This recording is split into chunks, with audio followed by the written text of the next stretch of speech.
de, de trabajo, energía y potencia, ¿no? Que pues entre hoy y mañana la reviso y pues ahí les va a llegar su calificación de estos ejercicios. Eh, bueno, como les mencioné, cuando iniciamos de nuevo en enero nuestras clases, pues mi plan era de que, mi plan desde el inicio de clases era que en el mes de enero teníamos que haber terminado la mecánica, ¿no?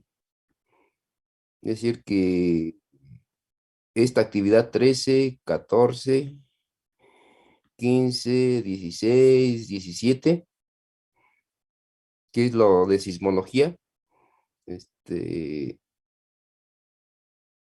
eh, acabásemos en enero, ¿no? ¿Para qué? Para que pues eh, en el mes de marzo, en el mes de febrero, viéramos algo de también importante, que es lo que viene en los temas en la unidad 2, que es lo que se conoce como temperatura o teoría cinética y los ciclos termodinámicos, que son actividades muy interesantes. Y después, lo que entre febrero y marzo, ver el tema último del programa, que son todo lo que se conoce como fuerza eléctrica, ¿no? O todo electricidad y magnetismo, ¿sí? Que esto, las fuerzas electrostáticas, los campos y potencial eléctrico, y concluir con algo de corriente eléctrica, ¿no? Y si nos quedaba ahí una semana más, ver una actividad adicional que es lo del magnetismo, ¿sí? Que todavía no la he diseñado, ¿no? Lo que sería la actividad 23. Bueno, como número 23. Y entonces, pues estuve ahí ya haciendo mis cuentas. No, pues si le seguimos con mecánica, es decir, que si vemos la actividad 13, 14, 15, 16, 17, pues prácticamente con estas 5 actividades que están aquí, pues terminaríamos como la mitad de marzo, pues, y nada más nos quedaría ver un poquito de temperatura, ¿no? Y entonces dije, no, pues el, el, el, el programa quedaría muy, muy, muy corto, ¿no? Solamente ver mecánica. Y entonces lo que le estuve ahí dando vueltas y vueltas al asunto, y entonces decidí lo siguiente. Realmente aquí lo que me interesa de esta unidad, esta 13, bueno, esta no la vamos a ver, de hecho, esto ya lo vimos aquí cuando vieron que es la ley de Hooke en los problemas, que ya vieron que era fuerza, la fuerza que se aplica a un resorte es menos K por X. Solamente es aquí jugar con un applet.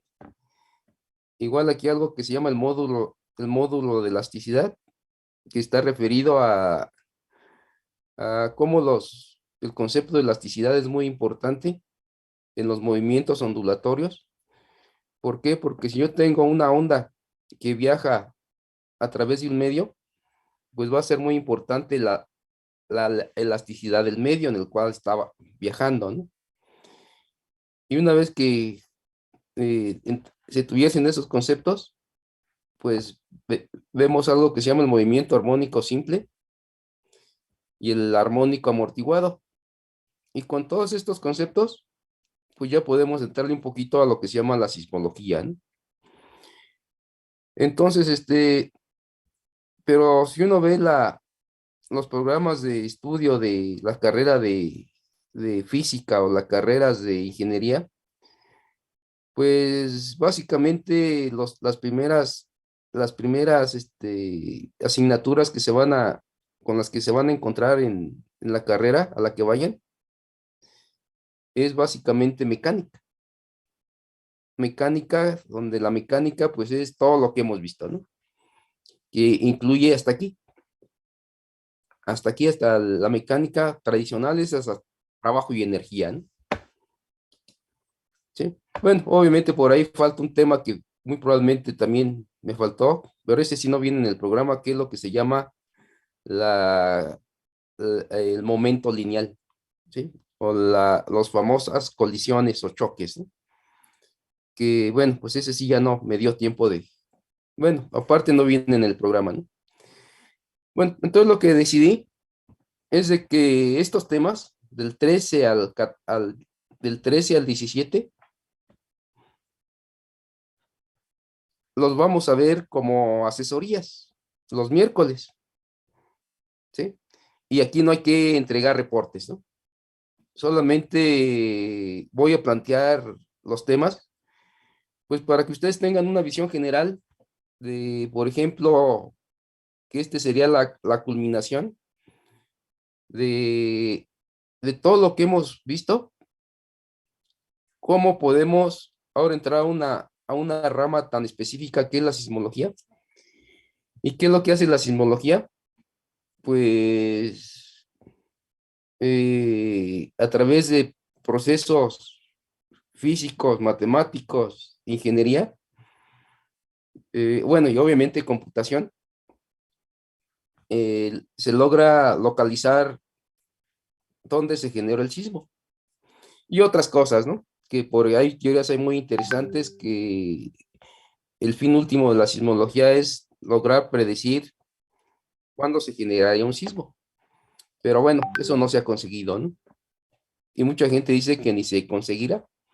¿Por qué? Porque el fenómeno es tan complejo, hay tantos factores que es muy difícil predecir dónde y cuándo se va a generar un sismo, ¿no? Pero en base a entender las ondas, cómo viajan por la Tierra, pues obviamente se han diseñado estructuras antisísmicas. Si ustedes ven ahora las nuevas construcciones que se están haciendo después de la caída de muchos edificios del sismo, los sismos anteriores, pues ahora estoy viendo en las construcciones que están colocando muchas estructuras antisísmicas, ¿sí? Y eso es muy importante en nuestra sociedad, ¿no? Que si yo vivo en un lugar, pues sepa que mi edificio, si llega un sismo, no se va a caer, ¿no? O una casa, ¿no? Bueno, pero eso lo vamos a ver entonces, lo vamos a ver en los miércoles. Y solamente va a ser de manera informativa de hecho, desde del 13, el- del 13 al 17, ¿no? Y ahí no hay que hacer actividades, ¿sí? Ya si alguien se quiere poner a trabajar de manera extra, pues esa ya es decisión personal, ¿no? De cada quien. Bueno, ¿por qué? Porque pues ahora ya empezamos con el tema que también es importante, de temperatura. ¿Y cómo se define la temperatura? Pues a base de una teoría, que es la teoría cinética, ¿sí? Y entonces, para yo retomar el plan que tenía al inicio del año, ¿no? Y eso es lo que pasa siempre en la vida, ¿no? Que siempre uno va a planear, pero siempre va a haber factores que van a impedir que tu programación al inicio se lleve a cabo, ¿no? Hay factores, ¿no? En este año, pues, ¿cuáles fueron los factores? Pues, por ahí hubo un paro de 2 semanas, el cual, pues, no sé si tuvo sentido hacer ese paro de 2 semanas, porque, pues, la situación era que querían correr a la directora sigue, pues, no sé si siga, la cuestión política, bueno, no estoy muy metido ahorita en cómo va la política ahí de la prepa, Bueno, y luego ahí también hubo, pues, etapa importante, la vacunación. Es decir, que por ahí, pues, eh, hubo 3, 4 semanas de inactividad, ¿no? Por una otra razón. Y entonces, bueno, pues eso alteró el plan, ¿no? Alteró mi plan. Y siempre es, bueno, pues siempre que uno haga un plan, pues siempre tener el proyecto, pero siempre también tener la flexibilidad de decir, bueno, pues va a haber factores que me alteren mi plan y debo, pues, retomarlo, ¿no? Hacer las modificaciones adecuadas y llegar al final, ¿no? Llegar a mi propósito. ¿Cuál es mi propósito? Pues que ustedes tengan una visión muy, muy general, pues de todos los temas importantes de la física, ¿no? O al menos de los temas clásicos de la física, ¿no? Bueno, empecemos con el tema 18, ¿no? Bueno, para ustedes sería el trabajo 13, ¿no? Pero entre mi programación sería el 18, ¿no? Entonces el 13 equivale el 18 equivale al 13, ya de manera laboral, ¿no? Bueno, pero es un tema muy bonito, un tema que a mí me interesa, me ha gustado mucho este tema, ¿no? Bueno, desde hecho desde la facultad me interesó mucho el tema de temperatura y lo que se llama el calor, ¿no? ¿Y cuál es el objetivo? Pues ahí en la introducción es, pues ya ustedes lo saben, ¿no? Que siempre estamos utilizando simulaciones o los famosos applet para a través del manejo de esos applets, pues entender el concepto, ¿no? En este caso va a ser la teoría cinética. ¿Qué me dice? Que pues por ahí hay que trabajar en equipo. Hay que leer 2 documentos que vienen aquí. Igual ahí se proporcionan 4 videos donde pueden reforzar el conocimiento de las teorías de los gases, porque la teoría cinética es una teoría de gases. Bueno, y aparte hay otras teorías, ¿no? Eh, bueno, ahí les digo, hay videos, hay que descargar un applet. Vamos a ver que el applet tiene 3 variables, bueno, tiene 5 variables importantes, ¿no? Pero las que yo voy a poder manejar o cambiar es lo que le llaman la posición del émbolo, que eso está relacionado con el volumen del gas, ¿no? La temperatura del gas y el número de partículas o, o moléculas que constituyen al gas.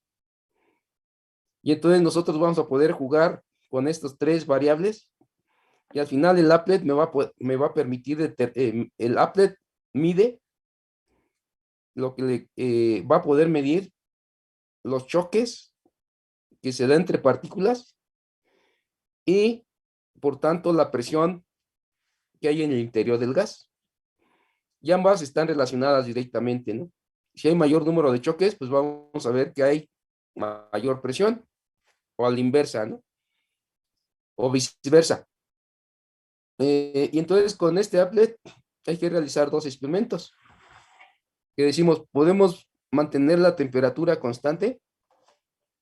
Cuando la temperatura se mantiene constante, al experimento se le llama proceso isotérmico, donde iso significa igual y termos, pues temperatura, ¿no? Es decir, yo puedo cambiar, puedo alterar un gas, pero sin cambiar su temperatura, ¿no?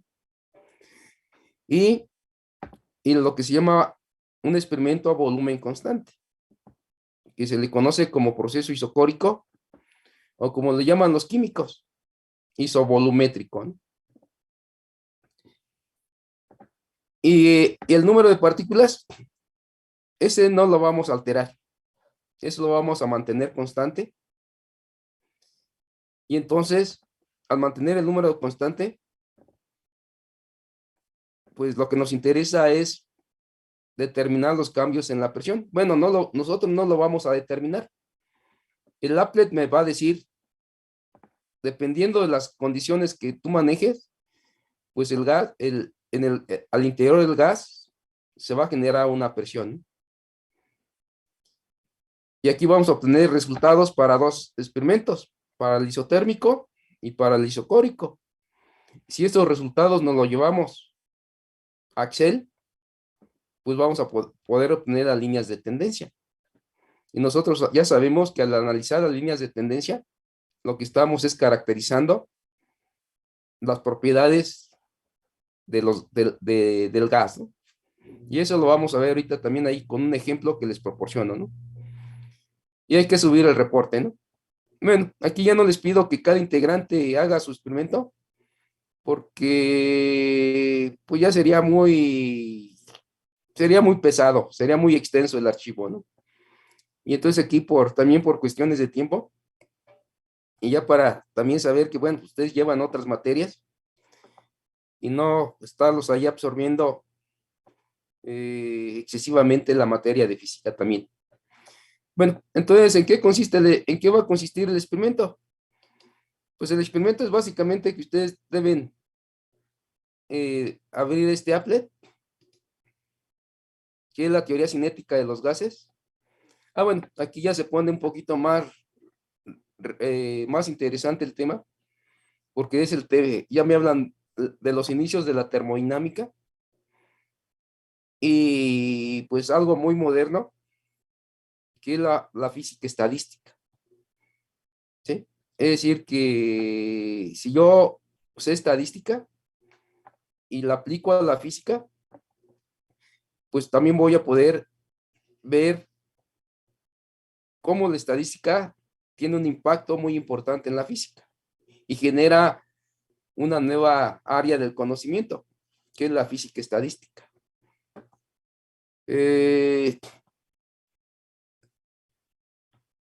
Y esto de física estadística también tiene mucha aplicación en un proceso estadístico muy importante en nuestros tiempos. ¿Cuál? Las epidemias, ¿sí? Y entonces, ¿por qué? Porque los contagios es un fenómeno estadístico y uno lo puede ver a base de física estadística, de hecho, ¿eh? De hecho, hay muchos actuarios, matemáticos, físicos, que se especializan en estadística y pues han visto que ahorita una nueva área que se está abriendo es la famosa epidemias, ¿no? Y entonces, pues aquí en México hay centros epidemiológicos y ahí al interior debe haber gente que sabe matemáticas y estadística, ¿no? ¿Y de dónde sale esa idea? Pues simplemente de este estudio, de este applet, ¿no? Dicen, por ejemplo, yo aquí tengo pelotitas rojas y cada pelotita roja representa una molécula o una partícula, ¿no? Y están aquí encerradas, ¿no? En un volumen, ¿sí? Y aquí en particular me dicen, tú tienes 20 pelotitas, ¿no? Tienes 20 pelotitas. Las pelotitas están a una temperatura de 100 Kelvin. Ahorita vemos, bueno, ustedes saben que el Kelvin es una temperatura absoluta y el volumen del gas es 20. Aquí el applet no me dice que solamente es 20, pero yo puedo decir, bueno, pues pueden ser, 20 le tengo que dar una unidad de volumen. ¿Cuáles son las unidades de volumen? Pues puede ser 20 litros, ¿no?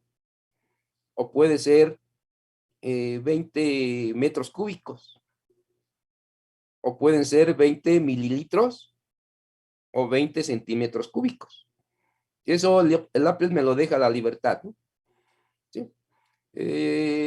Yo en particular creo que utilicé metros cúbicos, ¿no? ¿Sí? Pero eso ya depende de cada quien también. ¿Y cómo funciona esto? Pues muy fácil, simplemente le doy en nuevo, ejecuto y el applet me empieza a calcular el choque por partícula. Pero ahorita no nos vamos a meter a cuantificar los choques. A mí lo que me interesa es este numerito. Si se fijan, este numerito el numerito de presión, varía, está cambiando. Y veo que a mayor número de choques, pues la presión aumenta. ¿Sí? Y entonces va a llegar un momento, después de una cierta etapa, de un cierto tiempo, voy a ver que esta presión va a variar poco. Ya está variando, se fijan, está variando solamente las décimas, ¿sí? Pero nunca se va a detener. Bueno, a lo mejor se detiene después de un día o de una hora, ¿no? Pues no, pero ¿quién va a estar midiendo aquí horas y horas a ver cuándo esto se uniformiza, ¿no? O cuándo esto alcanza el equilibrio térmico. Entonces digo, como yo no quiero esperar una hora, 2 horas para ver cuándo esto alcanza un valor constante, pero siempre va a estar variando. ¿Por qué? Porque las pelotitas, como tienen temperatura, eso significa que tienen energía cinética térmica, pues siempre van a estar chocando, ¿no? Entonces digo, si quiero que este sistema no tenga temperatura, es decir, si quiero que estas pelotitas no se muevan, pues las congelo. O como lo digo así, muy, muy fuertemente, pues mato al sistema. Es decir, que estas pelotitas no se muevan, pues significa que están muertas. Y si están muertas, pues ya no hay choques. Así de simple, ¿no? Sería como si de pronto, ¿qué pasa si toda la humanidad, todos los seres humanos fallecemos? Pues ya se acabó todo, ¿no? Ya no va a haber choques. Y entonces lo que aquí uno concluye de este simple ejemplo, si hay vida, va a haber choques. O si ustedes lo quieren ver aquí en términos epidemiológicos, si uno se contagia, téngalo por seguro que muchos se van a contagiar. Porque ese que se contagió, pues va a estar muy difícil que se encierre por muchos días. Simplemente va a salir, se va a encontrar con alguien más y pues va a contagiar a los demás, ¿sí? ¿Sí? Y entonces eso de los contagios, pues hasta cierto punto es una actividad que no se puede detener, ¿no? ¿Por qué? Porque los seres humanos necesitamos interactuar con otros seres humanos, ¿no? Y eso lo sabe la gente que se dedica a cuestiones de estadísticas, ¿no? Y si lo vemos de manera epidemiológica, con que se contagie un integrante de la sociedad, téngalo por seguro que ese integrante, aunque él no lo quiera, pues tiene que interactuar y va a contagiar a los demás, ¿no? De ahí que los epidemiólogos digan, pues si surgió una variante en China, téngalo por seguro que esa variante se va a difundir en todo el mundo, ¿no? Y fue lo que pasó. Obviamente dicen, bueno, pues esto es un caos, ¿no? Porque hay un choque. Bueno, si se fijan aquí ya vi que ya se estabilizó, ¿no? Anda entre 25, 26, 25, 9, 25, 8, 25, 7. Aquí ya está, es un sistema estable, ¿no? ¿Sí? Porque el número de choques ya se mantiene más o menos constante. Y esto se le llama el equilibrio térmico. ¿Sí? Pero eso sucede si dice, bueno, pero ¿qué pasa si tengo más partículas? Por ejemplo, ¿qué pasa si ahora aumento el número de partículas, ¿no? Ahora creo que puedo poner con los numeritos, por ejemplo, 50. Dejen ver si puedo poner con los numeritos muchas, ¿no? Sí, puedo poner los números que yo quiera, ¿no? Ahora aquí tengo 50 pelotitas. Pues bien, ¿qué le pasa a la presión?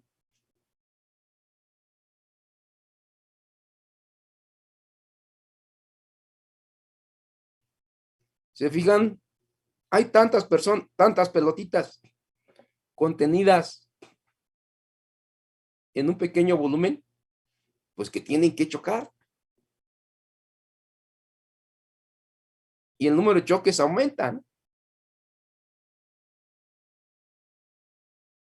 ¿Sí? Digo, no, pues el número de choques aumenta, ¿no? Y la presión aumenta. Obviamente aquí, entre más pelotitas tenga, pues tengo que esperar mucho más tiempo para que esto se equilibre, ¿sí? No sé, aquí no sé cuánto tiempo tenga que esperar, ¿no? Bueno, pues obviamente el número de pelotitas afecta a la presión, ¿no? De ahí que si yo vivo en la Ciudad de México, donde estamos no sé cuántas personas por metro cuadrado, pues claro que va a haber muchos choques, ¿no? Va a haber muchas interacciones. Otra manera es, no, pues esto es un caos en la Ciudad de México, ¿no? Y más si andamos en el tráfico ahí en el auto, ¿no? Pues es un caos ahí la Ciudad de México. Por eso mucha gente que viene de los estados y sobre todo viene de una población donde no hay tanta gente, pues se espanta, ¿no? Dice, no, pues esa Ciudad de México es de locos, ¿no? Porque todo el mundo anda ahí corriendo, ¿no? Unos chocan, otros se caen, otros gritan. No, pues yo me regreso a mi pueblo, ¿no? Donde en los pueblos, pues sabemos que no hay tanta gente, ¿verdad? Dice, ¿qué pasa si tengo pocas partículas? Por ejemplo, 5, ¿no? Pues si tengo pocas partículas o tengo una partícula, no sé si pueda poner una partícula. Dejen ver, nunca lo he ejecutado con una partícula. No, con una partícula no funciona. Y aparte se me detuvo, ¿no? Se me congeló el... nunca me había pasado eso. Bueno, se me congeló el Apple con una partícula.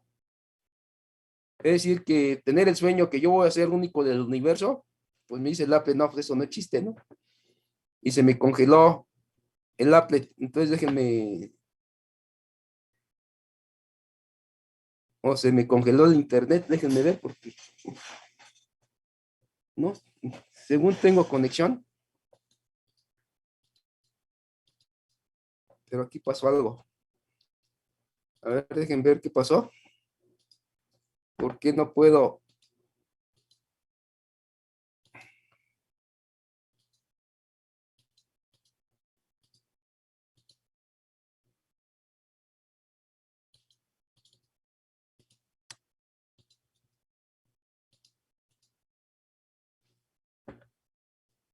Bueno, no sé qué pasó el Apple y no puedo entrar a mi internet.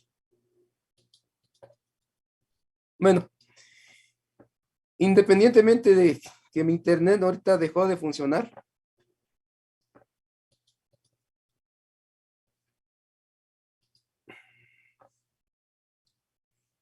déjenme ver porque no puedo ejecutar el applet, ni puedo abrir la ventana de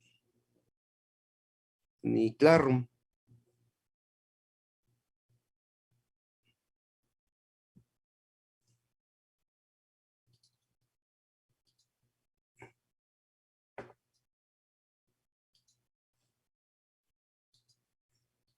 Bueno, no sé qué pasó, pero bueno, no puedo.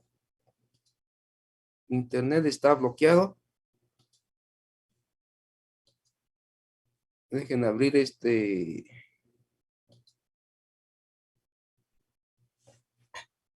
si me voy a otro ordenador, si me voy a otro buscador,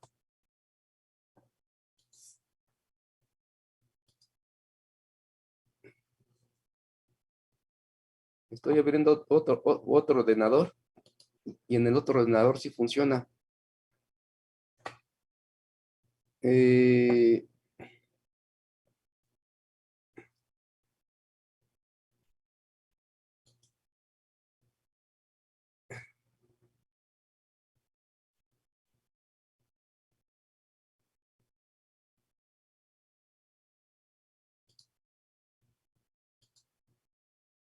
Estoy buscando en otro ordenador el simulador porque no sé por qué en Safari se me congeló el ordenador y no puedo entrar a Classroom. Nada más déjenme encontrar dónde está el, el- el simulador. Terminación, calor latente, termodinámica uno,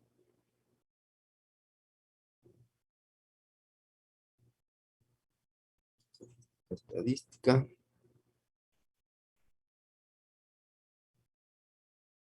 Dinámica 2.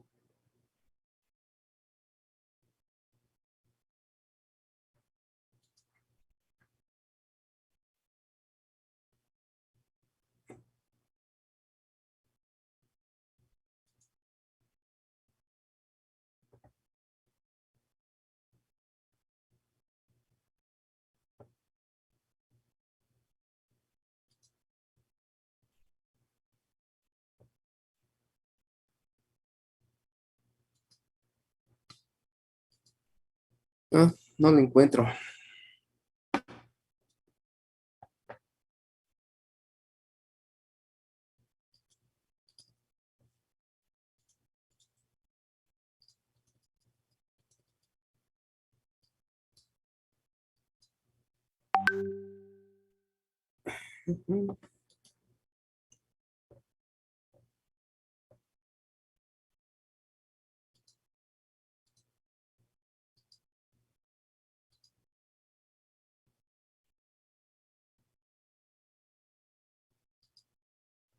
Permítame, no encuentro la página.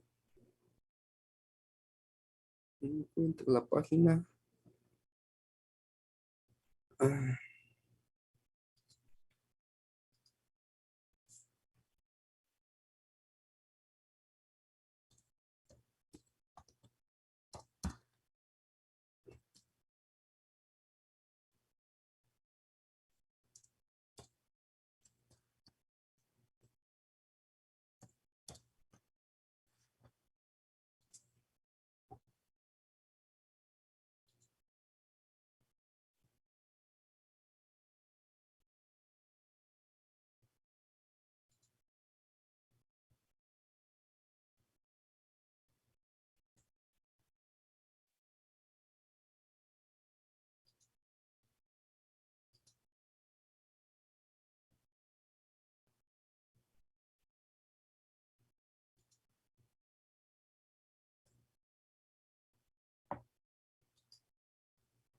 sí, y Safari no, sigue sin funcionar para mí.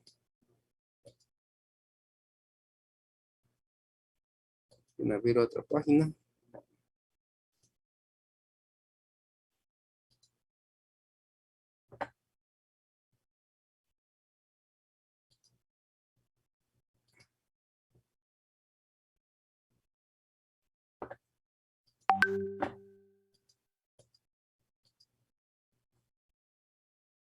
Estoy viendo otra página de Safari.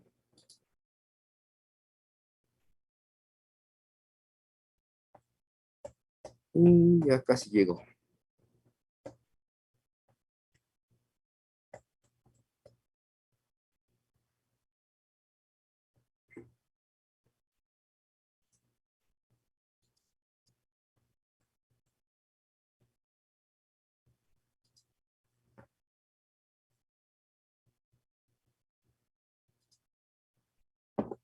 Listo, ya abrí otra página nueva. Fue la solución. Bueno, entonces les decía, este,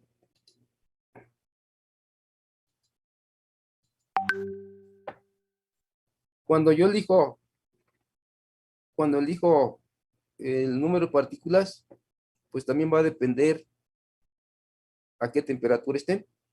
Si yo estoy en una temperatura, por ejemplo, de 100 Kelvin, pues obviamente la presión va a aumentar. Pero ¿qué pasa si ahora yo cambio, aumento la temperatura al máximo, a 360 Kelvin? Pues obviamente, como las partículas tienen mayor energía, pues la presión aumenta, ¿no? ¿Sí? Pero ¿qué pasa si ahora yo aumento el volumen?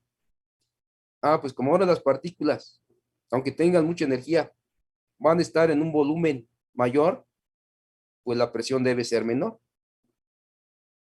¿Por qué? Porque los choques van a ser menor. Es decir, que entre más espacio tengan las moléculas, la probabilidad de que choquen, pues va a ser menor. De tal forma que si yo disminuyo el número de partículas, por ejemplo, a 10, bueno, a 9, pues también la presión, se fijan, va a bajar, ¿no? La presión va a bajar, ¿sí? Entre menos partículas tenga el gas, pues obviamente los choques van a ser menos. Y si los choques son menos, pues la presión va a ser menor, ¿sí? Y entonces aquí están viendo por qué aquí se aplica la estadística. Ah, pues porque yo tengo que sacar promedios. Es decir, pues como esto va a estar variando, pues ¿cuál va a ser la medida promedio de la presión? Pues tengo que medir durante cierto tiempo las variaciones y al final sacar un promedio, ¿no? Y el promedio me da, es la medida más sencilla de hacer estadísticamente, ¿no? Porque si mido, por ejemplo, durante un minuto 10 veces, pues divido los 10 números que obtuve en mis 10 medidas y divido entre 10 y saco el promedio de la presión. Y entonces de ahí que viene la estadística, ¿no? Bueno, entonces, ¿qué es lo que hay que hacer? Pues yo digo, puedo hacer dos experimentos. ¿Cuáles son los dos experimentos que tengo que hacer? Ah, pues primero decido cuántas partículas va a tener mi gas. Por ejemplo, yo digo, por ejemplo, 15, ¿no? ¿Qué temperatura? Entonces ya este no va a cambiar. Y entonces digo, voy a hacer primero el proceso isotérmico. ¿Qué significa el proceso isotérmico? Que la temperatura no cambia, ¿sí? Que dejo fija la temperatura, por ejemplo, a 150 Kelvin. Y entonces, ¿qué es lo que voy a cambiar? Pues voy a cambiar el volumen desde 5 hasta 40 y empiezo con 5, ¿no? Digo, pues cuando tengo 15 partículas a 150 y ocupan un volumen de 5 metros cúbicos o de 5 litros, ¿sí? Pues ahí están las pelotitas, ¿no? Entonces aquí hay que esperar hasta que esto más o menos se uniformice, ¿no? Donde ya vea que solamente está variando, hay una variación en las décimas. Ahí digo, durante un minuto mido 6 veces, ¿no? Es decir, que cada 10 segundos el numerito que veo aquí lo registro. Y al final sumo las 6 medidas y divido entre 6. Y esa va a ser la presión promedio a estas condiciones, ¿no? Una vez que termine, digo, bueno, pues nuevo, y ahora me voy a 10 y ya hago lo mismo, ¿no? Obviamente que aquí voy a ver que cuando el volumen va creciendo, pues tengo que ver que la presión va bajando. Igual, me espero cuando se estabilice, cuando tenga solamente variaciones en las décimas, mido mis 6 medidas cada 10 segundos y divido entre 6, ¿no? Y obtengo la presión cuando el volumen fue 10 y la temperatura 150, ¿no? Y 15, ¿no? 150 y 15 no cambian. Después me voy a 20, a 15, perdón, y pues ven que la presión va a ir disminuyendo, ¿no? Porque hay mayor volumen. Y ya, y repito el proceso, ¿no? Y determino la presión promedio a 15 metros cúbicos o 15 litros. Ustedes deciden qué unidades van a utilizar, ¿no? Después me voy a 20 y hago lo mismo, ¿no? ¿Sí? Y así llego hasta 40, de 5 en 5. Y pues voy a ver que a 40, pues voy a ver que el volumen disminuye, ¿no? El volumen aumenta, perdón, y la presión disminuye, pero acuérdense que yo le puedo aumentar, por ejemplo, a 50, ¿eh? Aunque aquí supuestamente ya se acabó, pero el applet me permite aumentar el volumen, ¿no? Y voy a ver que ahí la presión pues va a ser más pequeña, ¿no? De seguro aquí puedo yo llegar hasta 60, supongo, ¿no? A ver, dejen ver si puedo llegar hasta 60. De manera directa, meto 60. ¿Sí? Ya si le pongo 70, ya se sale de la ventana. ¿Sí? Digo, puedo poner hasta 60, ¿no? Ah, entonces, digo, aquí puedo ir de 10 en 10 si quiero, ¿no? Y obtengo 6 medidas. Con 6 medidas puedo hacer una buena gráfica, ¿no? Bueno, ese es el proceso isotérmico. ¿Sí? Cuando la presión no cambia, lo que cambia el volumen, y al cambiar el volumen cambia la presión promedio, ¿no? ¿Cuál va a ser el proceso isocórico? Ah, pues cuando yo dejo un volumen constante, por ejemplo, 40 o 20, el que ustedes elijan, y dicen, y ahora lo que voy a variar es la temperatura. La temperatura la puedo variar desde 0 hasta 360.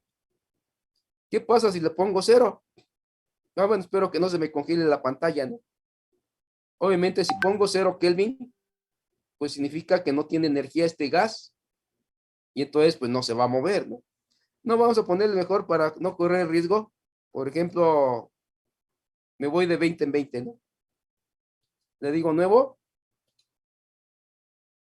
y se fijan, la presión es muy, muy baja. ¿Por qué la presión es muy baja? Porque 20 Kelvin es una temperatura sumamente baja. ¿Sí? ¿Qué pasa si lo aumento a 40, a 60? Pues ya hay un poquito más de movilidad y por lo tanto aumenta la presión. Entonces igual hago lo mismo que en el proceso isobárico, ¿no? Espero a que se equilibre, mido 6 veces durante un minuto y saco el promedio, ¿no? Y así me voy. 100, 180. Bueno, a lo mejor aquí me conviene ir de más grados, ¿no? Para cubrir desde 0 hasta 360, ¿no? Aquí lo que veo que a mayor temperatura, pues mayor presión, ¿no? ¿Sí? A volumen constante, acuérdense. 220, 260, pues va a aumentar la presión, porque hay más movilidad en las moléculas. Y puedo llegar hasta 360, ¿no? Y obviamente aquí la presión, pues, va a ser más alta, ¿no? Y hay que esperar un poco más para que haya variaciones en las décimas, ¿no? Bueno, entonces cuando yo dejo fijo el volumen y cambio la temperatura, va a cambiar la presión. Y a esos cambios y a ese proceso se le llama proceso isocórico. Y entonces, bueno, pues esos datos que ustedes obtengan, ahora se los llevan a Excel. Se los llevan a Excel, que fue lo que les voy a presentar ahí en el ejemplo. Yo ya descargué ya descargué aquí Excel. Y aquí está para el proceso isotérmico y para el proceso isocórico. Bueno, ahí le faltaron los acentos, ¿no? Bueno, entonces, ¿qué es lo que hice en el proceso isotérmico? Pues dije, pues la temperatura no cambió, ¿no? Y aquí lo puse aquí en este dato. La temperatura fue 100 y mi número de partículas fue 20. ¿Sale? Esos fueron mis datos que elegí. Temperatura constante 100, número de partículas 20. ¿Y qué es lo que hice? Pues varié el volumen desde 5 hasta 40. Pero acuérdense que puedo llegar hasta 60, ¿eh? ¿Y qué es lo que hice? Pues eh, eh, estos numeritos son los valores promedios que saqué de presión. ¿Sale? Estos fueron los que estos fueron los que medí con el applet, ¿no? Esta es la presión promedio. Creo que saqué yo 6 medidas en un minuto y dividí entre 6, ¿no? Y este es el promedio, ¿sí?, que obtuve, ¿no? Y entonces, si yo grafico presión contra volumen, me va a dar esta línea, me va a dar una línea curva, ¿sí? Esta es la clásica gráfica de un proceso isotérmico, ¿sí? O a esto se le llama un isoterma. Quiere decir que en todo este proceso la temperatura no cambió y se le llama isoterma, ¿no? Y calculo la línea de tendencia, ¿no?, ¿sí?, que me da esta línea de tendencia. Que de hecho esta es la ecuación. Esta es la ecuación que obtuve. Ah, bueno, me faltó determinar ahí me faltó poner ahí la correlación lineal, ¿no? Voy a ver que es muy cercana a 1, ¿no? Y entonces, a esta ecuación se le conoce como la ecuación se le llama la ecuación de Boyle, ¿sí? Es la ecuación de Boyle, esta ecuación. Bueno, pero ¿de dónde viene esta ecuación? ¿O qué es lo que hizo Excel? Esto ya lo vimos anteriormente, cómo le hace Excel para sacar estas ecuaciones. Simplemente dije, pues primero aplico el método de cambio de variable. En lugar de graficar presión-volumen, grafico presión contra el inverso. Por eso que aquí van a ver el inverso, ¿sí? Es decir, si dividen 1 entre 5 les da 0.2, 1 entre 7, 5, 1.3333, 1 entre 10, 0.1, 1 entre 15, 1 entre 20, 1 entre 25, hasta 1 entre 40, ¿no? Si grafican este contra este, les da la línea recta. ¿Sale? Ese es utilizando el cambio de variable. Eso ya lo vimos en alguna práctica anterior, ¿eh? Simplemente recordar el pasado. Y se los vuelvo a poner porque es muy importante que no se les olvide esto de los mínimos cuadrados, ¿eh? Porque es muy importante en ciencia experimental. Dice, bueno, esta es una manera de hacer el análisis y llegar a esta ecuación. Después, otra manera es ahora sacar logaritmos a ambos. Logaritmos a ambos. Al logaritmo de B y al logaritmo de P. Y vean lo que me da. Este es el logaritmo de P contra el logaritmo de B. Y también me da una línea recta. Si yo juego con esta ecuación, voy a ver que esta ecuación es exactamente esta, ¿sí? Si aplico ahí las propiedades de los logaritmos, voy a ver que se fijan aquí el 658.62 está aquí, ¿sí? El menos 1.74 está aquí. Y la correlación lineal, pues se fijan, es muy cercana a 1. Es decir, que mi experimento fue muy bueno. Tuve un 99.89% de acierto. Bueno, pues esto es 9.99, ¿no? Casi 10. O casi 1, ¿no? Entonces, pues mi experimento fue bien medido, ¿no? ¿Sale? Bueno, acá yo utilicé otro programa que utiliza mínimos cuadrados y solamente fue para verificar que lo que obtuve, obtuve en Excel, lo obtuve con otro programa, ¿eh? Que este programa, bueno, esta ventana lo obtuve de un programa que viene también ahí en la página de física con ordenador. Pero este programa se ejecuta con Java. Pero Java, pues desafortunadamente, en los applet ya no son ya se descontinuó o ya se puso muy complejo, ¿no? Ya es muy difícil ejecutar applets con Java, ¿no? porque inclusive ya la instrucción de Java, había una línea de comando que se llamaba Java, y en la versión actual del lenguaje, creo que ese comando ya está descontinuado, ¿no? Y acuérdense, pero que Java tiene mucho éxito en la actualidad, ¿no? De ahí la gente que le interese computación, pues van a ver que Java sigue siendo una herramienta muy poderosa, ¿no? Exceptuando para los applets, ¿no? Bueno, entonces ese es el isotérmico, ¿no? ¿Qué hice con el isocórico? Pues igual, jugué ahora con 20 partículas de nuevo y y dejé fijo 20 metros cúbicos. Yo utilicé metros cúbicos, ¿eh? Medí la temperatura desde 50 hasta 350. Ah, bueno, y aquí ya fui más flojo, ¿no? O más práctico, como quieran llamarle, ¿no? Me fui de 50 y 50, ¿no? Y calculé la presión promedio. Pero fíjense, la presión está en pascales, ¿eh?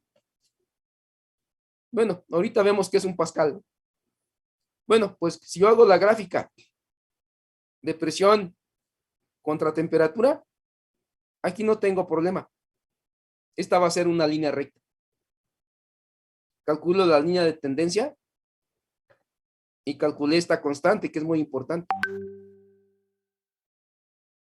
que es la constante de mi gas, o es la relación de proporcionalidad que hay entre presión y temperatura.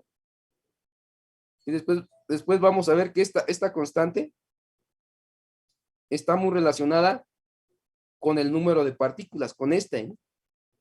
Pero con otra constante que se llama la constante del gas ideal. ¿Sí? Y entonces con el isocórico no hay gran problema, ¿no? Bueno, y aquí les dejo lo que ustedes ya conocen. La técnica de los mínimos cuadrados, ¿no? Que también eso ustedes ya lo hicimos alguna vez, ¿no? Bueno, eso es lo que hay que hacer. Y entonces decimos, bueno, pero toda esta teoría que hicimos, o toda esta práctica que hicimos, ¿cómo se formaliza? Ah, pues si quiero ver cómo se formaliza,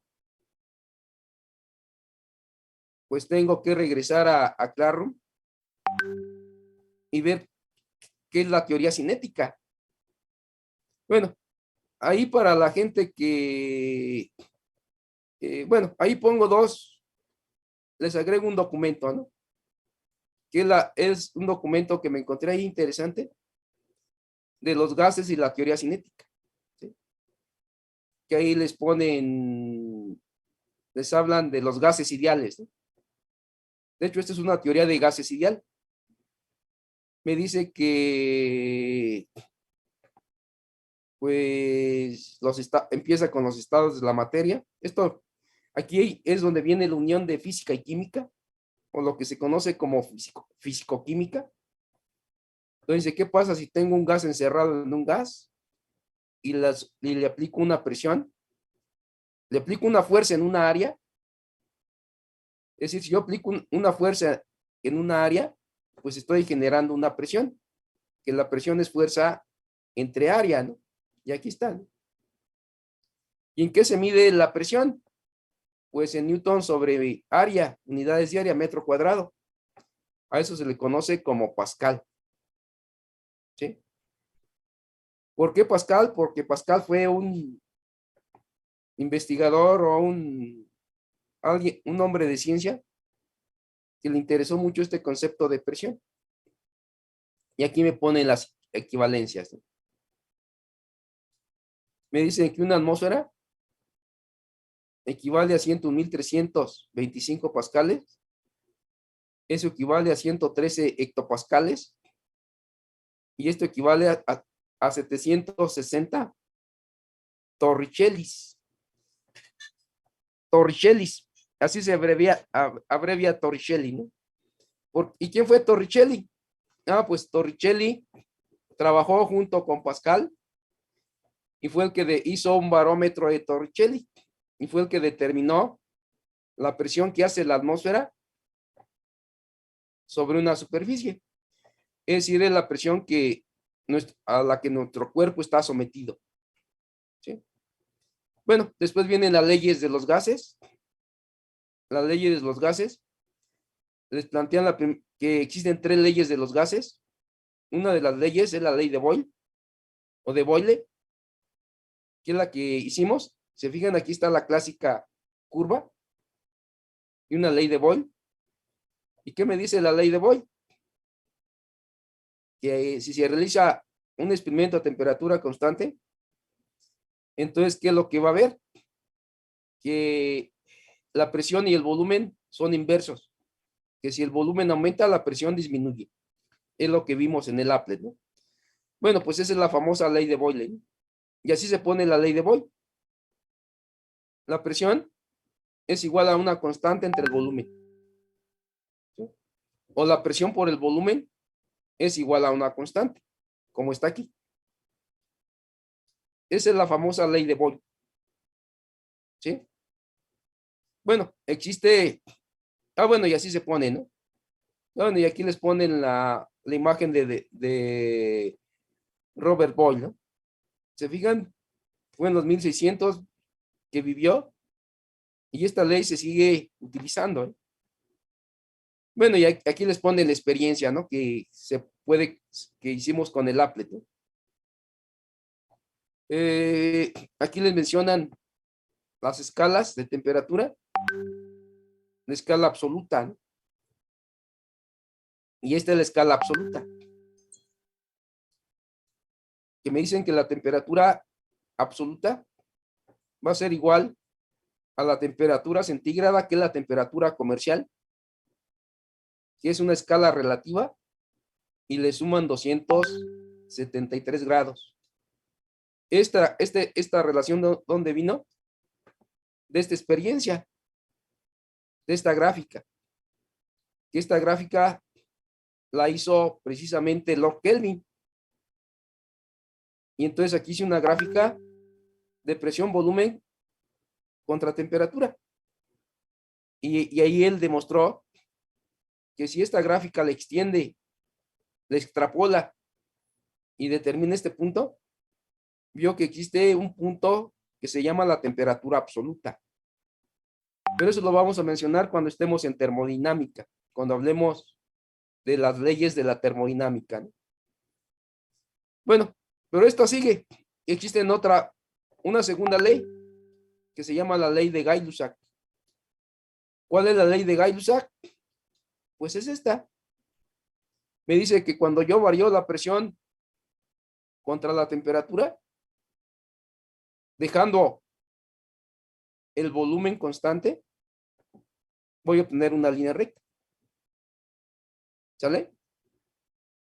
Entonces, este es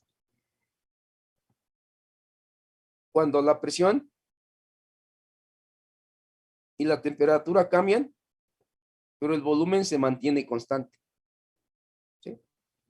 Entonces, esto es un proceso a volumen constante, o que se le conoce isocórico, o también se le conoce como la ley de Gay-Lussac, donde no eres una persona, aquí eran 12.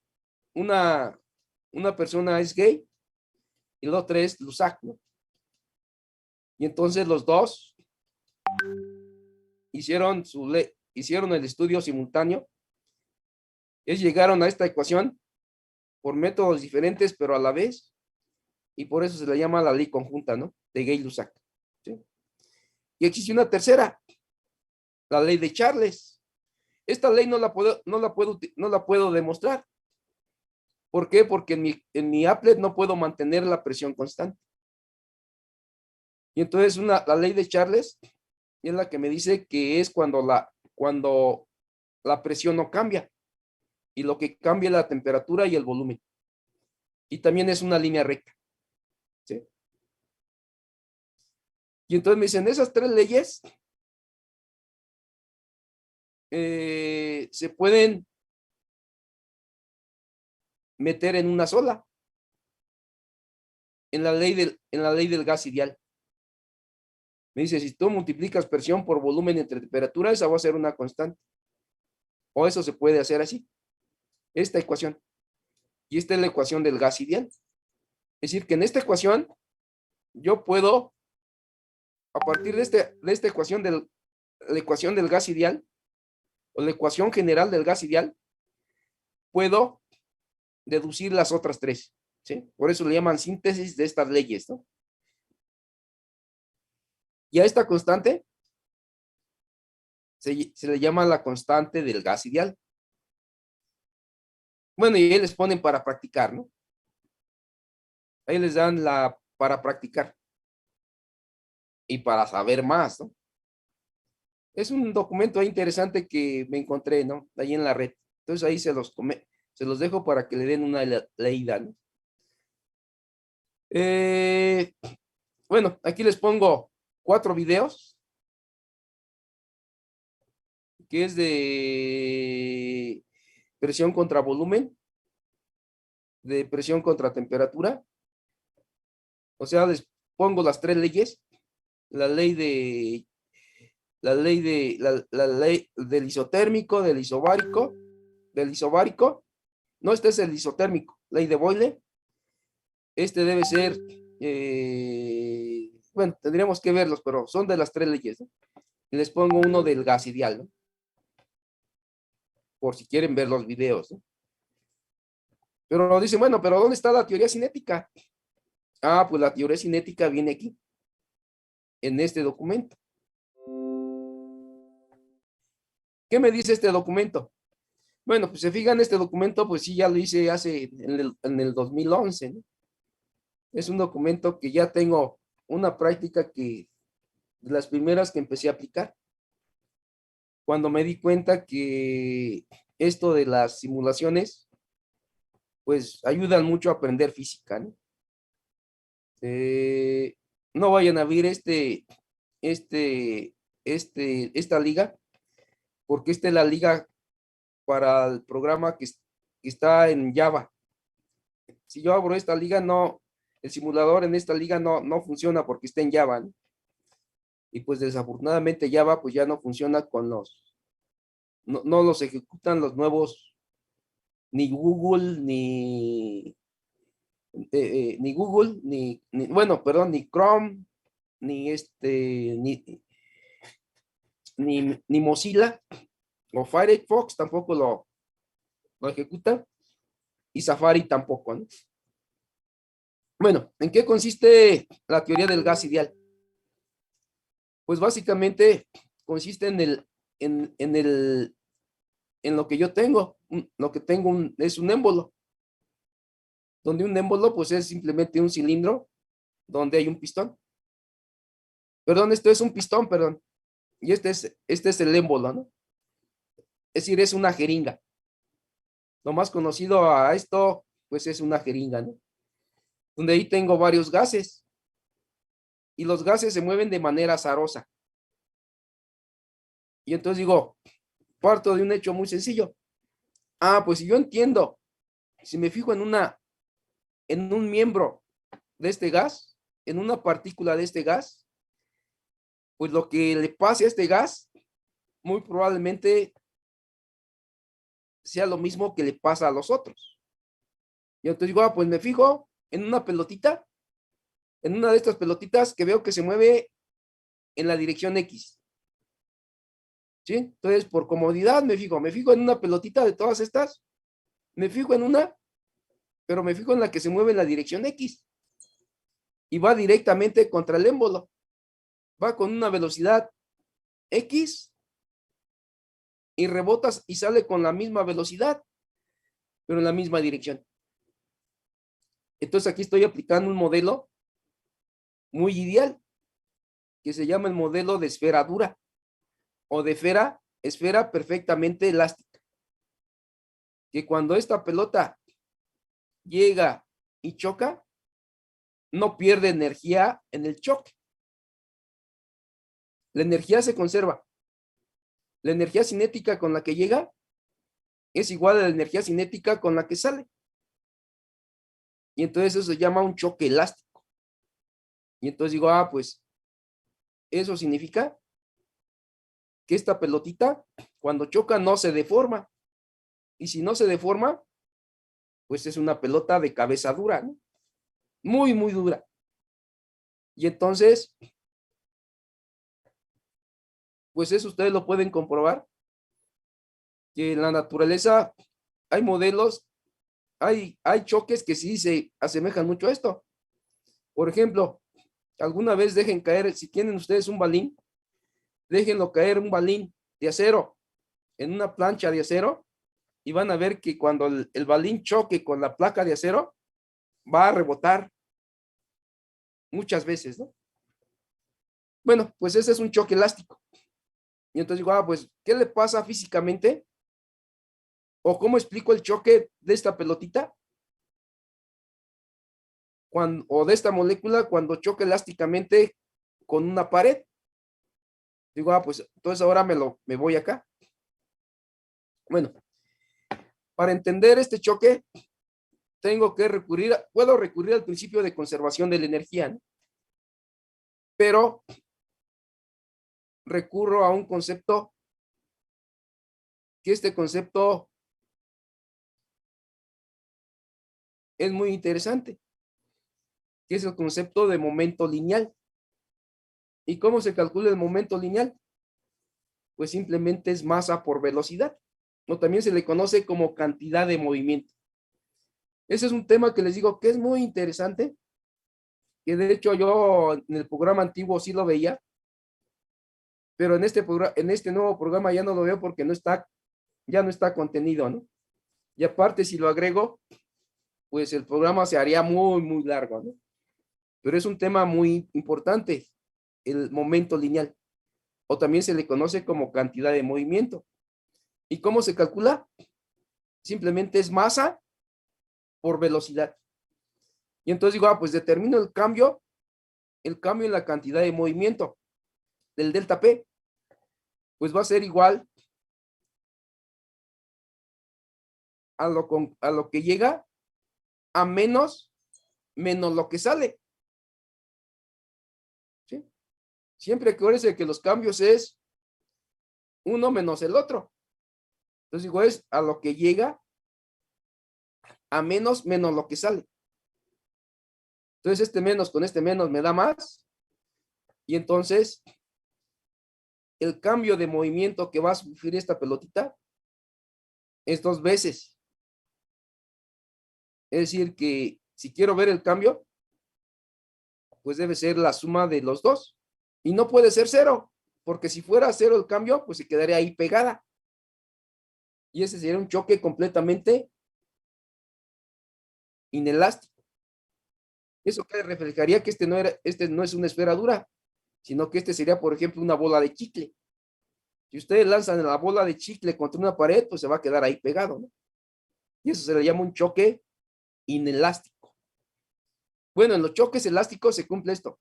Y el cambio en el momento lineal o cantidad de movimiento es 2 veces la masa por la velocidad. Dicen, pero ¿qué pasa si ahora esto me lo imagino en 3D? Dicen, pues aquí tengo la pelotita que tiene una masa, va contra una velocidad, va con una velocidad de X y va a chocar con esta pared y va a recorrer una distancia L. Es decir, este es un cubo, ¿eh? L por L por L. Aquí tengo un volumen de L al cubo. Y entonces decimos, pero ¿qué pasa si me fijo en estas pelotitas y veo que muchas de ellas se mueven en X? ¿Cómo que muchas? Sí, no sé cuántas. Pero imagínense que aquí tengo millones de moléculas o miles de moléculas. Y veo que de esas miles de moléculas, una cierta cantidad de ellas se mueven en X. Y como no sé cuántas se mueven en X, le pongo N. Digo, supongo que tengo N moléculas que se mueven en N. Sí, que aquí tengo muchas moléculas que se mueven en X, perdón. Y entonces, ¿cuánto va a valer la cantidad de movimiento de todas las moléculas que se mueven en N? Pues simplemente va a ser 2mBx por las moléculas que tengo en X, por las moléculas las N moléculas que se mueven en X, ¿no? ¿Sí? O sea que esta ecuación es esta, solamente que la tengo que multiplicar por N. Pero N es la cantidad de moléculas que se mueven en la dirección X, ¿no? Bueno, pues tengo la ecuación 2. Después aplico la ecuación de cinemática. Yo sé que la velocidad es igual a distancia entre tiempo. Pero yo lo que quiero calcular es el tiempo. El tiempo que la pelotita tardó en ir de aquí a acá y luego regresó. Es decir, el tiempo que tardó en recorrer L y volver a recorrer L. Pues digo, pues el tiempo que tardó en ir y regresar, pues como recorrió 2 veces L, pues es 2 veces L entre la velocidad que tenía en X. ¿Sí? Este 2 significa que fue y regresó, ¿eh? Entonces digo, pues ese es el tiempo que tardó en ir y regresar la pelotita, ¿no? Y digo, bueno, pues tengo la ecuación 3. Y de pronto digo, bueno, no me gusta así como está. Saco su inverso. Es decir, digo 1 entre t. Esto es igual a bx entre 2L. O sea que esta ecuación 4 es la inversa de la 3. Y me interesa más la 3. La 4, perdón. ¿Por qué? Porque si yo mido 1 entre tiempo, mido los segundos a la menos 1. Y a eso se le llama la frecuencia. Es decir, que si yo vi que en un cierto tiempo fue y regresó, pues tuvo una frecuencia de 1. Pero ¿qué pasa si en un segundo fue, regresó, fue y regresó? Es decir, en un segundo se produjeron 2 rebotes. Pues entonces aquí serían 2 rebotes por segundo. A esto se le llama la frecuencia. ¿Sí? Por eso que lo puse de cabeza, 1 entre t. Y entonces digo, bueno, ¿y qué pasa si ahora junto 4, la ecuación 4 con la ecuación 2? Pues las puedo juntar. Simplemente divido este entre este y este entre este. Y lo puedo hacer. Y es lo que hice aquí. ¿Sale? Al juntar 2 con 4 y obtengo esto. Después, bueno, pues esto, me doy cuenta que este 2 y este 2 no lo necesito. Me queda aquí una masa. Veo que esta es la velocidad promedio. Por la velocidad promedio al cuadrado entre L. Y se fijan, esto ya se parece mucho a la velocidad cinética. ¿Sí? Masa por velocidad al cuadrado. Bueno, digo, a partir de la ecuación 5 se obtiene la fuerza media que ejerce el pistón sobre las moléculas. Es decir, que si yo divido el cambio del momento lineal entre el tiempo, eso me da la fuerza. Y de hecho, esta es la ecuación. De hecho, esta es la ecuación de Newton. Esta es la segunda ecuación de Newton. ¿Sí? En términos del cambio de momento lineal. ¿Sí? Y lo pueden ver. Simplemente vean en unidades. ¿Cuánto vale el cambio en el momento lineal? Dijimos, es masa por velocidad. Entonces, eso tiene metros, perdón, kilogramos metros sobre segundo. Si dividen metro entre segundo, les va a quedar metro sobre segundo al cuadrado. Y eso es aceleración. Si multiplican aceleración por masa, les da fuerza. ¿Sale? Y entonces aquí, por eso que dije delta P entre T, me da la fuerza promedio. Y esto se queda igual, ¿no? Y ahora me fijo en la ecuación 6. Que esta es la fuerza promedio que se generó entre el pistón y la molécula y la partícula. Entre la pared y la partícula. Pero aquí viene lo que les dije. Si yo quiero entender los fenómenos térmicos, tengo que recurrir a la estadística. Y aquí viene un principio estadístico muy importante. Yo cuando partí de acá, dije, cuando tengo aquí muchas moléculas, me fijo en las moléculas que van hacia X. Y si, ¿por qué se fijaste en X? ¿Por qué no te fijaste en Y? ¿Y por qué no te fijaste en Z? Solamente te fijaste que se movían en X. Pero también se deben mover en Y o se deben mover en Z. Ah, digo, bueno, pues aquí es donde viene la democracia, ¿no? Digo, como tengo muchas moléculas, pues voy a suponer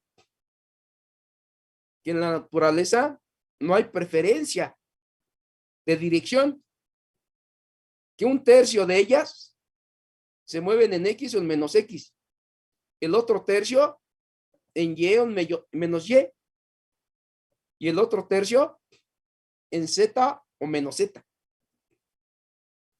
Y aquí es donde surge la mecánica estadística, donde me dices, si tú consideras que si tienes 300 moléculas, lo más probable es que 100 se muevan en una dirección, otras 100 en otra y 100 en otra. Eso se llama que no hay preferencia en el espacio o en los fenómenos estadísticos. ¿Sale? Y eso es muy fuerte. Esa es una suposición muy fuerte. Y entonces digo, pues simplemente esta fuerza la puedo poner así. La fuerza que hay en X, pues va a ser un tercio de todas las moléculas por esta fuerza. Y entonces aquí aparece un 3. ¿Se fijan? Aquí. Dice, la fuerza total que hay en X, pues va a ser un tercio de todas, debido a que todas las moléculas, un tercio de todas las moléculas que se mueven en X. Y esta es una ecuación importantísima. ¿Por qué? Porque de ahí puedo darme cuenta de lo siguiente. Dice, la presión sobre el área del pistón simplemente va a ser la fuerza entre el área de la caja. ¿Por qué le puse L cuadrada? Porque si me voy al dibujito, ¿qué área tiene esta cara? Si este es L también, este es L, este es L, este es L. Pues es L cuadrado. ¿Sale? Entonces digo, pues es L cuadrado. Simplemente esta fuerza la sustituyo aquí, o esto lo sustituyo aquí, y me queda esto. ¿Sale? Y en lugar de quedarme L cuadrado, me va a quedar L cúbica por esta L, ¿no? Y esta L cúbica, pues es el volumen. ¿Y qué es lo que calculé? La presión. Esta es la presión que generan las N moléculas que se mueven en X, que se mueven aquí. Igual las N moléculas que se mueven en Y va a ser la misma presión y las que se mueven en Z igual, ¿no? ¿Sale? Dice, bueno, pues ahora esto, introduzco una nueva ecuación. ¿Cómo determino la energía cinética de las moléculas? Pues es simplemente la mitad de la masa por la velocidad promedio al cuadrado. Esta rayita, acuérdense que significa promedio, ¿no? Es velocidad promedio al cuadrado. Y ahora comparo 8 con 9. Al comparar las 8 con 9, pues ¿qué es lo que voy a obtener? Bueno, primero digo, la presión la puedo expresar así. ¿Sí? N entre B, MB entre 2. Bueno, y este 2 lo pongo acá, ¿se fijan? Este 2, para que se cancele con este 2, lo meto aquí, multiplicando, ¿no? 2 entre 2 me da 1. Para que aquí para que aquí abajo me aparezca un 2. Y para decir, pues esto es esto. Y entonces, ¿qué lo calculé? este volumen pasa para acá, que la presión por el volumen es igual a 2/3 de N por la energía cinética. Y esta es la ecuación del gas ideal. ¿Sí? Bueno, ya después aparecen otros términos que dicen, bueno, si parto ahora de 10, dice, existe una relación entre la energía cinética molecular y la temperatura del gas. Entonces me dice, bueno, yo sé que esta ecuación la puedo relacionar con la ecuación 11, que esta es la ecuación, esta sería una ecuación estadística, ¿eh? Una ecuación estadística del gas ideal. Pero esta es la ecuación que viene en todos los libros, que esta se conoce como la ecuación del gas ideal, que me dice que la presión por el volumen es igual a una constante por la temperatura. Bueno, donde esta mi es el número de moles y R es la constante universal del gas ideal. Y entonces digo, bueno, ¿qué pasa si empiezo a definir otras cosas? Por ejemplo, empiezo a definir la N minúscula, donde a la N minúscula me dice cuántas moléculas tienes por volumen. Y esta la relaciono con un número muy famoso, el número de Avogadro. El número de Avogadro, que me dice que si yo tengo una mol, en esa mol hay esta cantidad impresionante de moléculas. Este es un número muy famoso, ¿no? Entonces digo, pues simplemente esta expresión la puedo colocar así. Porque esta N, digo, si yo sé cuántas moléculas hay por mol, si multiplico el mol por el número de moléculas por mol, pues me queda el número de moléculas, ¿no? Bueno, pues esta relación 12 la meto en 10. ¿Sí? Se transforma en 13. Después, aquí ordeno términos. Me queda esta ecuación. ¿Sí? Y finalmente, llego a la ecuación 14. Esta es energía cinética, acuérdense. Y hago una definición, una nueva definición. La K se define como R entre Na, y esto se le llama una constante. Se le llama la constante de Boltzmann. ¿Sí? Donde Boltzmann fue un personaje muy, muy brillante que hizo muchas contribuciones a la mecánica estadística. Y entonces, al final de cuentas, 14 se va a transformar en esta ecuación, que es la ecuación que me permite relacionar la energía cinética molecular con la temperatura. Me dice que la energía cinética de traslación promedio de las moléculas de un gas está en proporción directa y proporcional a la temperatura. Y esto es lo que establece la teoría cinética, que un cuerpo tiene temperatura porque sus moléculas se mueven, es decir, tienen velocidad, y si tienen velocidad, tienen energía cinética. Y así es como se define la temperatura, como una medida indirecta de la energía cinética promedio de las moléculas. Y eso es súper fundamental en la física, ¿no? Bueno, finalmente, aquí les explico lo que ya les expliqué del manejo del applet, de cómo hay que hacer el proceso isobárico, no, el proceso isocórico a presión constante, cómo hay que hacer para temperatura constante. Y les digo que para presión constante no se puede hacer, ¿no? Porque no puedo, en el applet no hay la opción de mantener la presión constante. De hecho, la presión siempre está variando, ¿no? Entonces les digo que pues hagan las dos gráficas, hagan las dos tablas. Primero digan elijan el número de partículas fijas y hagan presión, volumen para a temperatura constante y presión, temperatura, volumen constante, ¿no? Con ellas,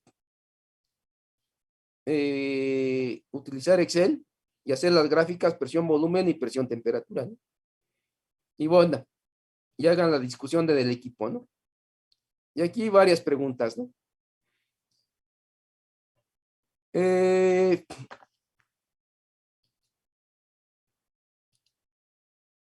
algo muy importante que de este documento, algo muy importante que deben, deben entender que aquí no queda muy clara, tal vez ya esta ecuación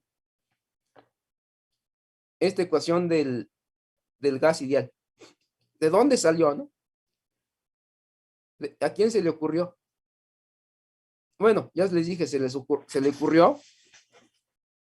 ocurrió a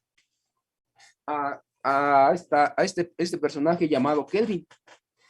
Y creo que es muy importante que les quede claro cómo se hizo o cómo Lord Kelvin obtuvo esta ecuación PV igual a, al número de moles por R por T. Bueno, en 5 minutos les explico esta ecuación rápidamente, pero eso se los explico en el pizarrón. Déjenme abrir el pizarrón y nos pasamos al pizarrón para explicarle rápidamente esa ecuación que es muy importante. Bueno, pero ya se me está acabando la batería.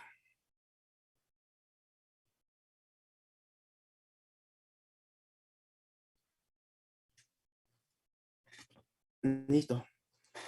Bueno, entonces esto lo hizo el personaje que se llamó Kelvin.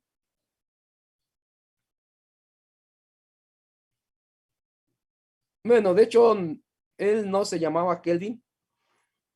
Él era un nombre inglés, pero cuando la reina lo hizo, la reina de Inglaterra lo hizo ahí, Lord, pues adquirió ese nombre, pero él era Rutherford. Pero bueno, eso no importa, ¿no? Entonces, Kelvin siempre se preguntó, si hizo una pregunta. Dice, ¿qué pasa si yo tengo un cuerpo y ese cuerpo le voy a cambiar? Déjenme ver, necesito ponerlo acá medio mejor. Él hizo un experimento donde dijo, ¿qué pasa si yo tengo mis datos, pero aquí voy a medir presión, volumen y temperatura? La pregunta es, ¿por qué Lord Kelvin graficó presión, volumen contra temperatura? Ah, pues porque dijo, ¿qué pasa si yo multiplico presión por volumen, perdón?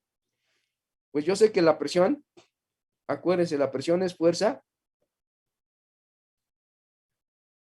entre área, ¿sí? Yo sé que la presión es la fuerza entre área, pero ¿qué pasa si la multiplico por el volumen? Ah, pues digo, si multiplico fuerza entre área por volumen, pues yo sé que si este volumen es, por ejemplo, un cilindro o una caja, o cualquier figura geométrica, pues yo sé que el volumen siempre lo puedo expresar en términos del área, como área por distancia, por ejemplo, ¿no? O por altura, como quieran verlo, ¿no? Siempre va a ser el área por una otra dimensión. Entonces simplemente, pues y esto se va. Y digo, pues presión por volumen equivale a fuerza por distancia o por altura. Dice, pues esto se mide en newton, ¿se acuerdan? Y esto se mide en metros. Y esto se mide en joules. Y joules es energía. ¿Sale? Entonces aquí está midiendo energía. Dice, ¿qué pasa si yo tengo un cuerpo y este cuerpo lo caliento? Le incremento la temperatura. Y entonces dicen, ¿qué pasa cuando yo caliento un cuerpo? Pues lo que está haciendo es de que está absorbiendo energía. Y entonces él vio, hizo una tabla, ¿no? Dice, si yo tengo un cuerpo, le aplico temperatura, pues veo que cambia su presión y su volumen. Si veo la presión y el volumen que cambió, pues al final de cuentas estoy viendo cuánta energía tiene el sistema. Y dijo, pues entre a mayor temperatura, ¿qué va a suceder? Que a mayor temperatura, pues lo que va a haber es que va a haber siempre más energía. Eso fue lo que él vio, ¿no? Entonces simplemente dijo, pues a mayor temperatura, la energía va a aumentar, ¿no? Eso él lo dijo, ¿no? Dicen, pero ¿qué pasa si ahora ese cuerpo? Bueno, y aquí estaba mi 0 Kelvin, mi 0 grados centígrados, ¿no? Aquí estaba mi 0 grados centígrados. Dice, pero ¿qué pasa si ahora a este cuerpo, en lugar de calentarlo, lo enfrío? Pues va a disminuir su presión y va a disminuir su volumen. O puede que el volumen se mantenga constante y la presión baje. Pero menor presión significa menos energía. Y entonces él vio, pues entonces ahora si me voy al lado negativo, es decir, aquí por ejemplo, a menos 20 grados, pues vio que le tocaba algo más bajo, ¿no? Le tocaba por aquí. Después digo, ¿qué pasa si pongo menos 30? ¿Qué pasa si pongo menos? Imagínense que por acá está menos 100. Dice, pues él vio que a menor temperatura va a haber menos energía. Y entonces él sacó datos. Sacó un dato por aquí, un dato por aquí, un dato por aquí, otro dato por acá. Vio que esto iba descendiendo. Obviamente aquí ya iba como a menos 40 grados centígrados, ¿no? Pero hablar de menos 40 grados centígrados en ese tiempo, pues no había refrigeradores. Y entonces a lo mejor él nada más pudo llegar hasta por aquí. Y entonces él, ¿qué es lo que obtuvo? Dice, pues si yo continúo estos datos que no pude medir porque no tenía los avances tecnológicos. Y entonces él lo que vio, dijo, pues si yo extrapolo mis resultados, ¿qué es lo que voy a ver? Pues voy a tener un resultado muy interesante. Un resultado muy interesante. ¿Y cuál es ese? Pues cuando, bueno, aquí no me va a quedar muy bonita, bueno, pero debería ser más o menos ahí. Bueno, por ahí. Va a ser este punto. Bueno, tengo que extender mi gráfica. Este punto va a ser muy interesante. ¿Ese punto qué significa? Es el punto de temperatura en el cual ya no tiene energía. Y vio que este valor era menos 273 grados centígrados. Y entonces a esto le llamó 0 Kelvin. De ahí que salió la idea de que la temperatura Kelvin pues va a ser igual a la temperatura centígrada más 273. De ahí viene la temperatura Kelvin. Y esta se llama la temperatura absoluta. Bueno, pero a mí lo que me interesa también es de que se den cuenta que esta es una línea recta. Y ustedes saben que las líneas rectas, ustedes en matemática las enseñaron que una línea recta es esta.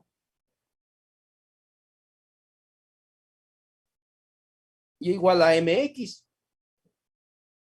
Y entonces digo, pues también de esta línea recta yo puedo ver que y es PB, donde aquí le voy a poner una K, en lugar para que no la confundan con masa, por T. Y ya después se demostró que esta K está relacionada con el número de moles y con la constante universal del gas ideal, que se le pone R. De ahí que PV es igual a N RT. Y esta es la ecuación del gas ideal, donde aquí lo que ya para concluir, esto se define como número de moles. ¿Y qué es un mol? Ah, pues simplemente un mol es la masa molecular de una sustancia expresada en gramos.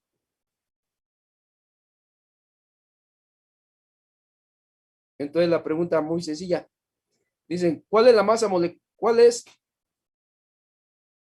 ¿Cuánta masa necesito de agua para tener un mol? Pues simplemente me digo, ¿cuál es la masa atómica del hidrógeno? Pues es 1, ¿no? ¿Cuál es la masa atómica del oxígeno? Es 16. Pero como aquí tengo dos átomos, pues aquí es 2.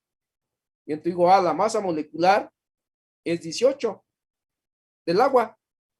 Y entonces digo, pues 18 gramos de agua equivalen a una mol de la misma. ¿Sale? Así se define el mol. Y bueno, pues ya se me acabó el tiempo. Mañana seguimos con más dudas de esto, o vemos uno de los temas que ya me salté, o si ustedes deciden, seguimos, si les interesa más ver carreras, seguimos viendo más carreras, ¿no? Ustedes me lo dicen mañana. Bueno, ya me callo porque son 9:30. Entonces, que tengan buen día. Gracias, profe, hasta mañana. Igualmente. Gracias, profe. Hasta luego. Gracias, profe.